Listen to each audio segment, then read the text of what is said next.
Hola, ¿qué tal? Gracias por seguirnos en El Mundo desde el Sur. Soy Luis Francisco Blandón desde Caracas, Venezuela.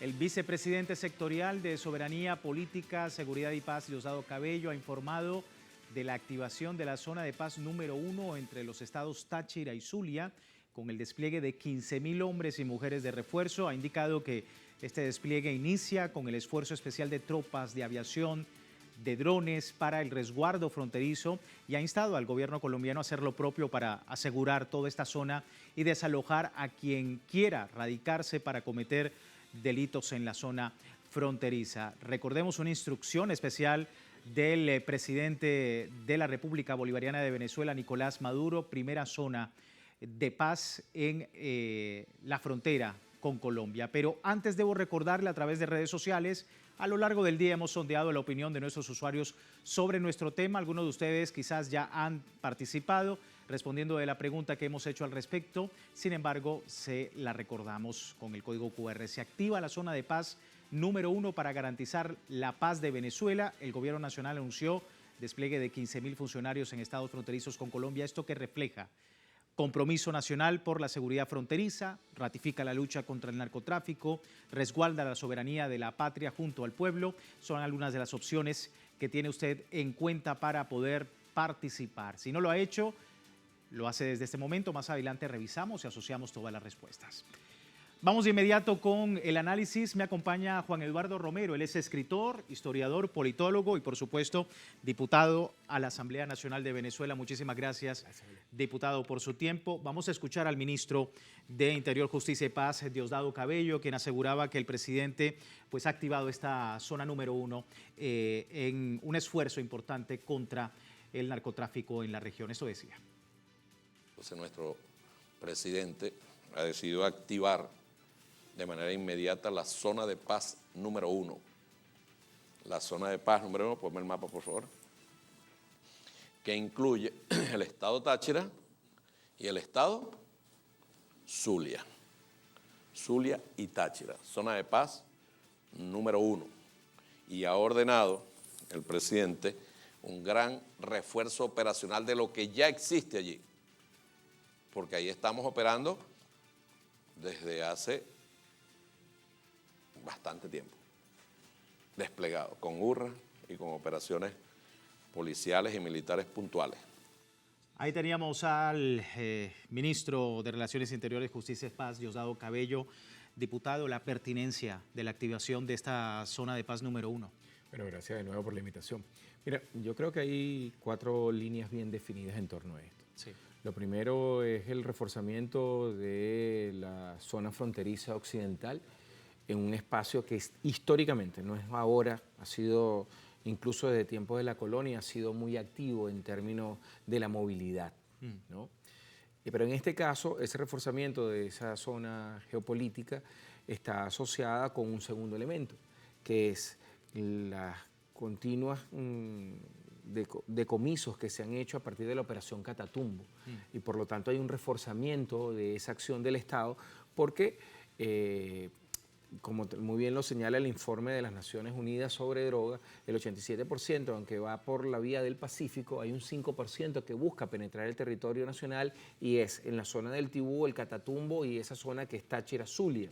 Y por lo tanto ahí siempre ha habido presencia de paramilitares, ha habido narcotráfico, ha habido penetración de elementos mercenarios que han sido detenidos y detectados por las estructuras de seguridad del Estado. Un tercer elemento es el concepto de zona de paz. Fíjate que es una operación que incluye 15.000 hombres, pero además, paralelo a eso, va la conceptualización de zona de paz. ¿Qué es una zona de paz? Una zona donde hay estabilidad, donde hay seguridad, donde hay presencia militar, policial, popular, donde de alguna manera se busca tener un control sobre los flujos que ahí ocurren, tanto legales como la contención de los flujos ilegales, que siempre ha sido un problema. Te lo digo con experiencia, yo fui entre 2017 y 2019 secretario de Frontera del Estado Zulia. Conozco perfectamente esos 685 kilómetros de frontera que solo tiene el Estado Zulia, son 2.219.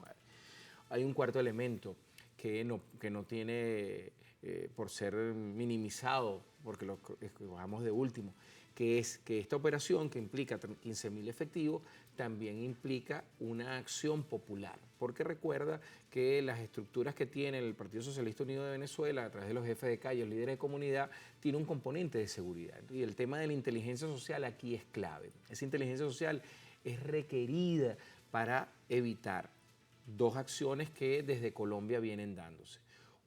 A pesar de la buena voluntad del presidente Petro, y esto hay que decirlo. Sí, ya hablaremos de ese tema también, diputado. Pero eso de la inteligencia, porque lo decía el propio Diosdado Cabello, que ya incluso desde hace tiempo viene informando y viene asegurando en la zona pues información de primera mano para las autoridades. El decomiso de 51.000 kilos de cocaína tiene que ver con esa inteligencia social. No es solo una labor de los cuerpos policiales, del SEBIN, del DGCIN, etcétera, sino que es una labor de inteligencia social, porque son las comunidades las que ven los movimientos extraños, las que avisan a partir de las estructuras de los jefes de comunidad y líderes de calle, y esto además está asociado con un quinto elemento que no podemos dejarlo por fuera, y es que históricamente los planes de agresión utilizando a Colombia, aunque insisto, la posición de Gustavo Petro ha sido bien definida en términos de negarse a una posible intervención sobre Venezuela, pero los planes militares, lo que llamamos los libros blancos de agresión contra Venezuela desde Colombia, siempre han incluido o una penetración por La Guajira o una penetración por el Tibú, siguiendo los cursos del Catatumbo, el Zulia y el Escalante, que son ríos que son cuencas binacionales, esencialmente el Catatumbo, son cuencas binacionales cuya navegación sale desde Colombia y llega al lago de Maracaibo. Porque detrás de esto, mi estimado, amigos que nos ven, está un problema de la producción de la pasta de coca. O sea, los departamentos que producen casi el 90% de la pasta de coca son Guainía y Putumayo. Esos departamentos están hacia la zona limítrofe con el estado de Amazonas. ¿Qué es lo que sucede? Que sacar la producción de coca hasta el Pacífico o hasta el Caribe son casi 23 horas porque tienen que atravesar 3 formaciones montañosas que tiene Colombia. La del extremo oriental, la central y la litoral.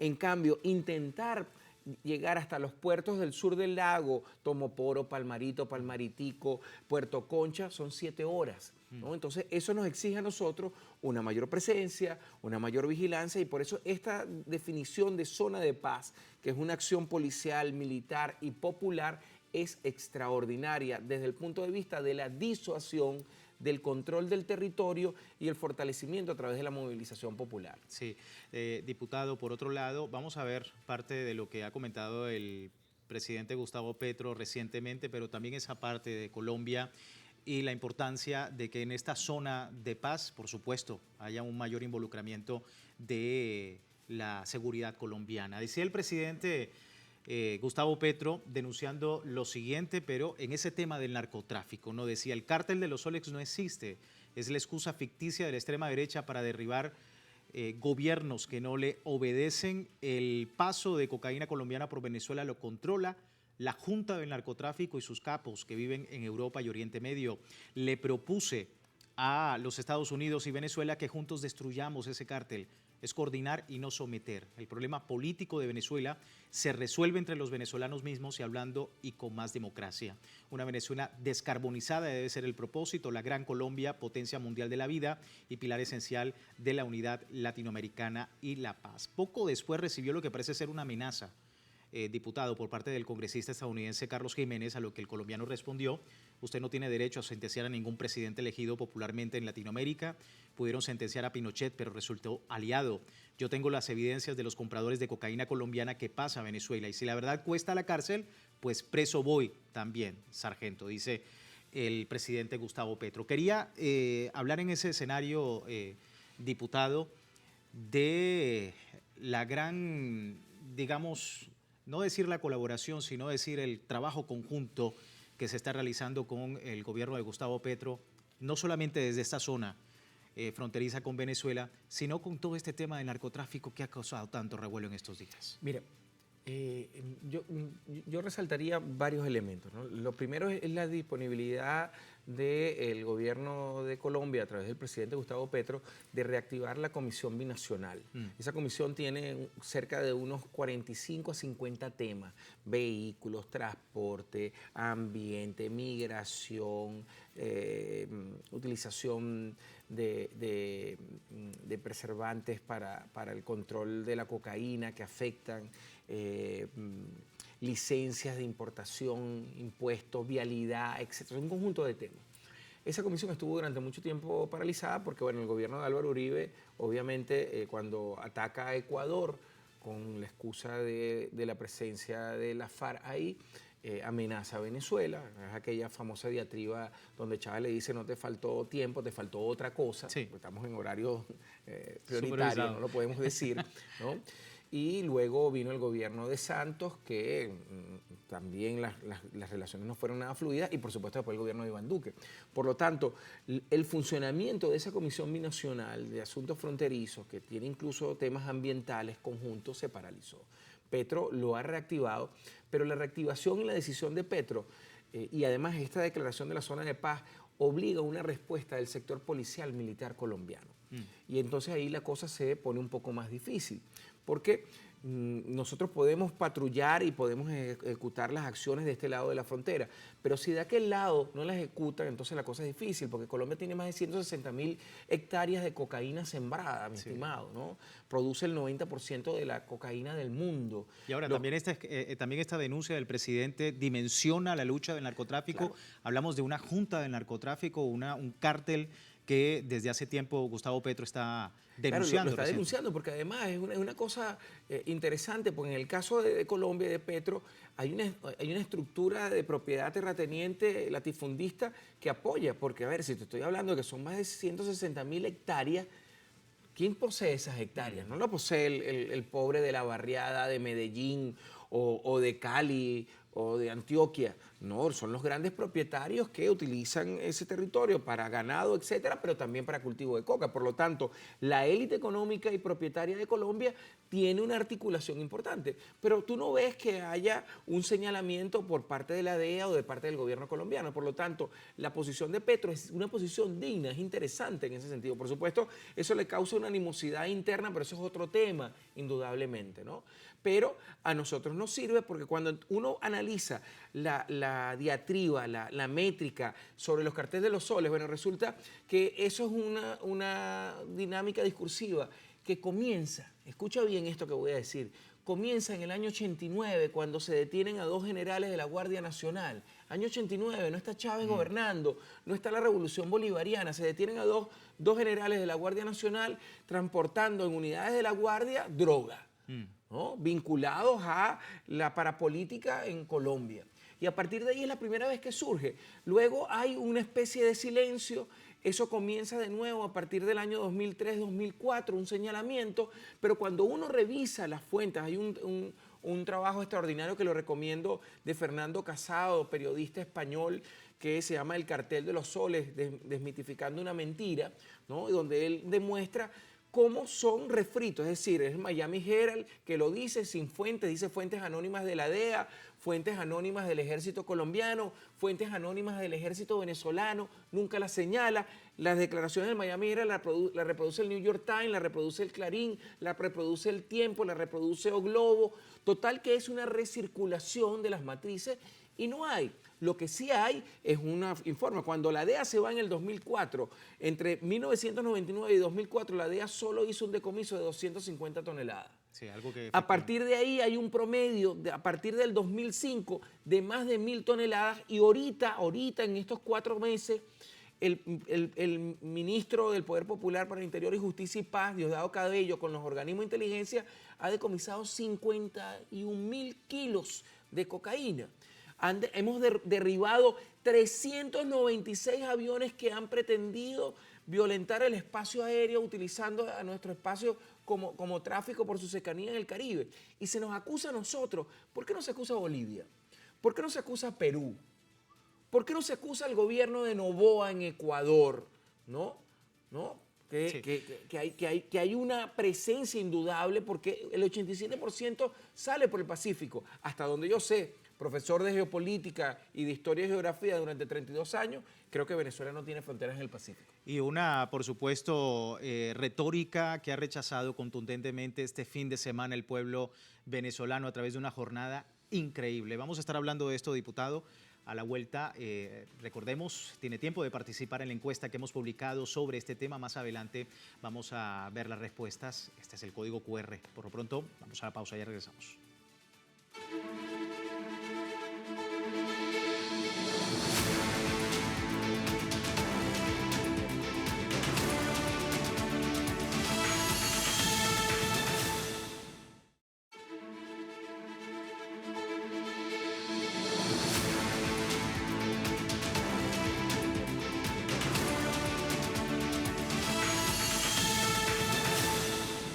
Gracias por seguirnos en El Mundo desde el Sur. Hablando de Venezuela, el pueblo de este país respondió al llamado que ha hecho el presidente Nicolás Maduro para reafirmar el compromiso con la defensa del país. Lo hizo bajo el lema "Yo me alisto".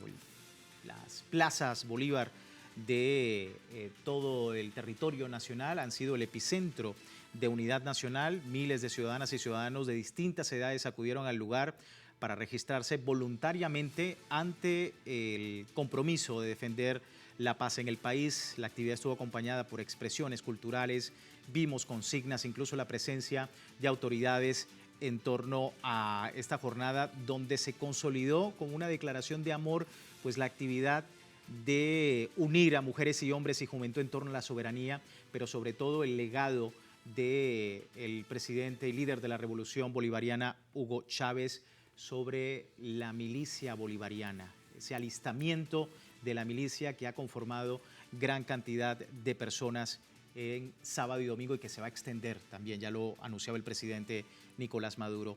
Seguimos con el diputado Juan Eduardo Romero, escritor, historiador y politólogo, para hablar de este tema, diputado, pero antes quiero escuchar algunas declaraciones de los que se alistaron para defender a Venezuela ante la agresión extranjera. Esto decía.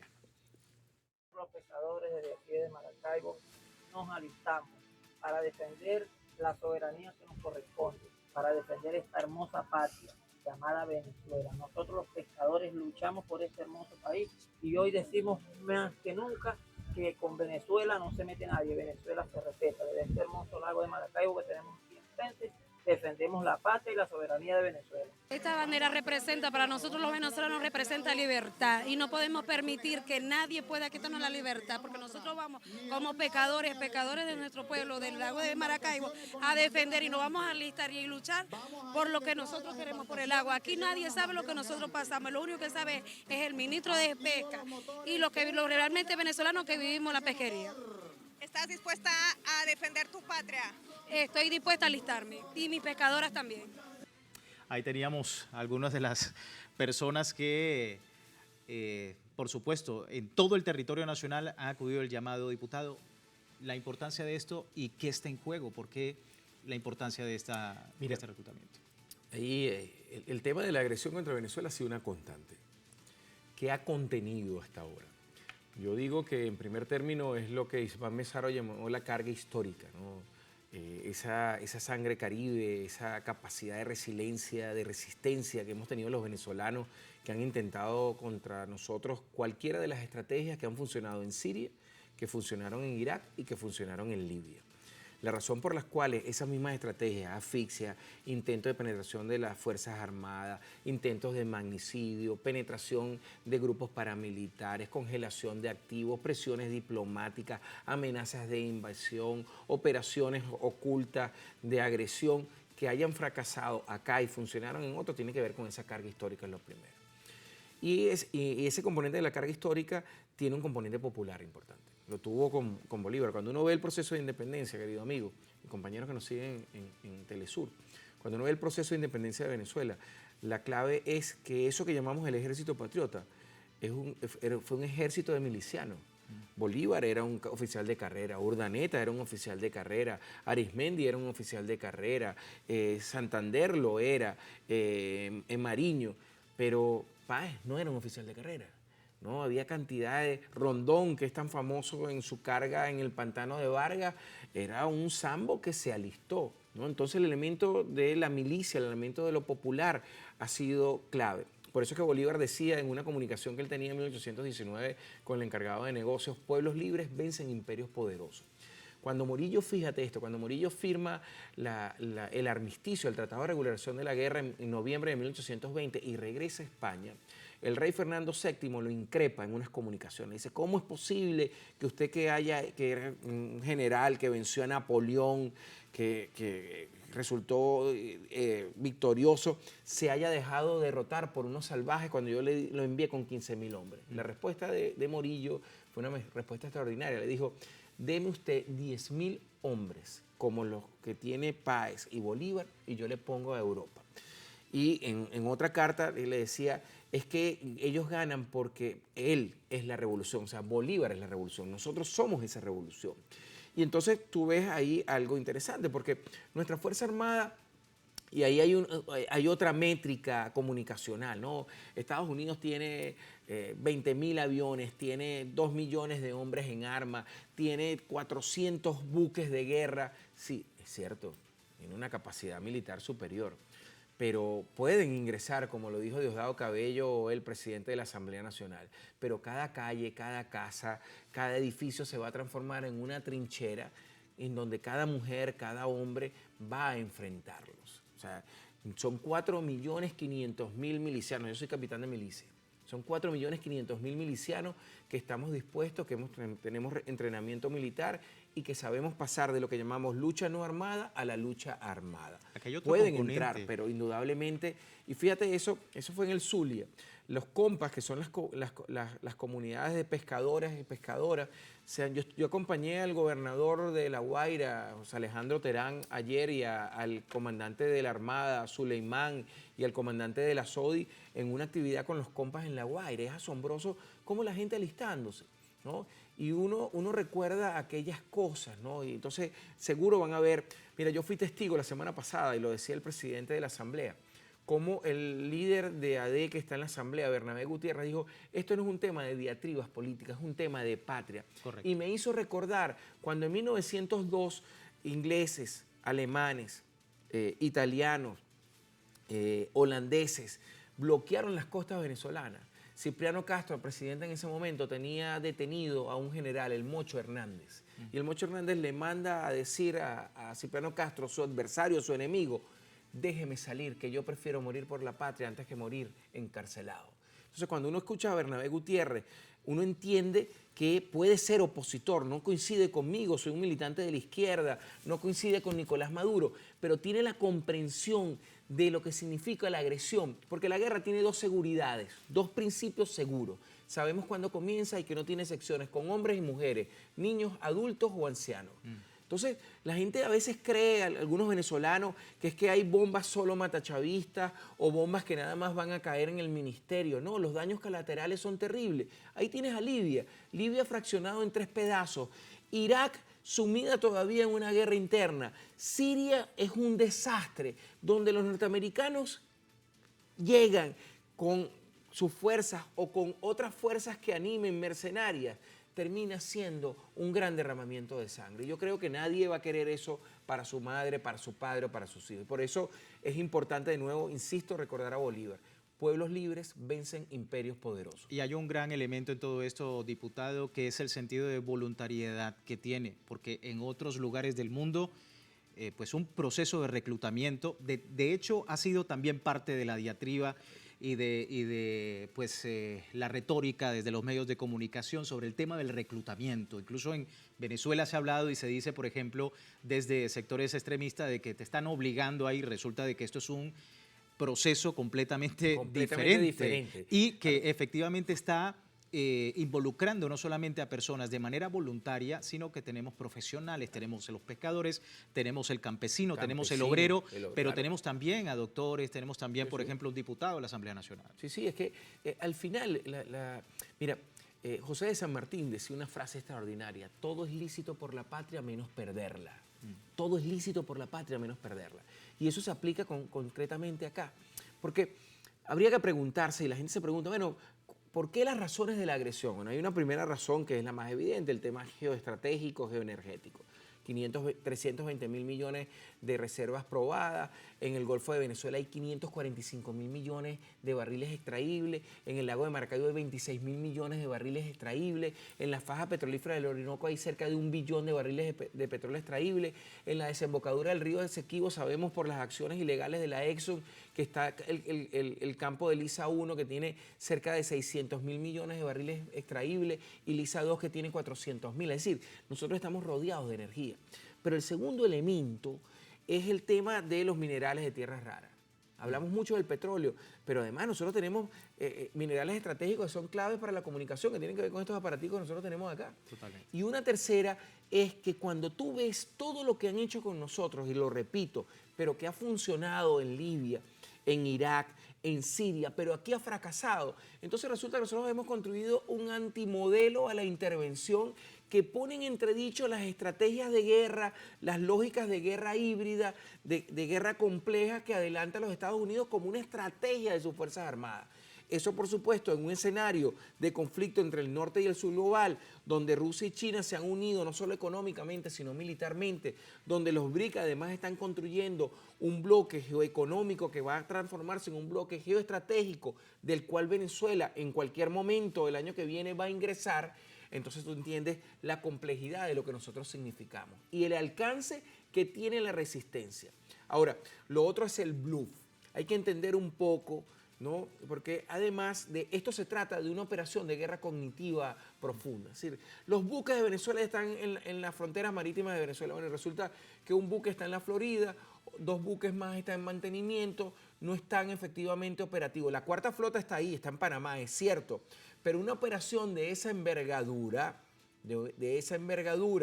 y con una respuesta de 4.5 millones de milicianos dispuestos a activarse en todo el territorio, mira, es una operación militar que tiene alto costo en términos comunicativos y en términos físicos para ellos. Sí. Y eso es algo interesante y por eso que vemos el bluff de Trump. Trump traslada a la política la lógica bajo la cual él funciona, la amenaza, la actitud de guapetón de barrio, como decimos en Venezuela, pero no es la primera vez. Yo les recuerdo que en el año 2019 Bolton salió con una tablita que decía 5.000 hombres en la frontera. Al final, nada de eso sucedió. Aquí hay un pueblo dispuesto a ofrecer su vida. Decía Bolívar en una comunicación al delegado norteamericano en 1819, hemos perdido la mitad de la población luchando contra un imperio.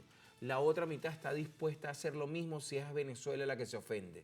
Nosotros hemos perdido más de 60.000 vidas producto de las medidas coercitivas unilaterales. Y estamos más de 1 millón de venezolanos, 4.5 para ser exactos, dispuestos a ofrendar nuestra vida para defender esta patria. Es el máximo legado que tiene el pueblo venezolano sobre esta milicia bolivariana que, recordemos, ese gran legado del presidente y líder de la revolución bolivariana, Hugo Chávez. Diputado, me despido. Muchísimas gracias. Gracias para ti por también. su tiempo con nosotros Un para gusto poder siempre. explicar este escenario y, por supuesto, a ustedes también. Muchísimas gracias. Así despedimos esta emisión del Mundo desde el Sur, www.telesurtv.net, con nuestras señales de cualquier parte del mundo. Siga con nosotros.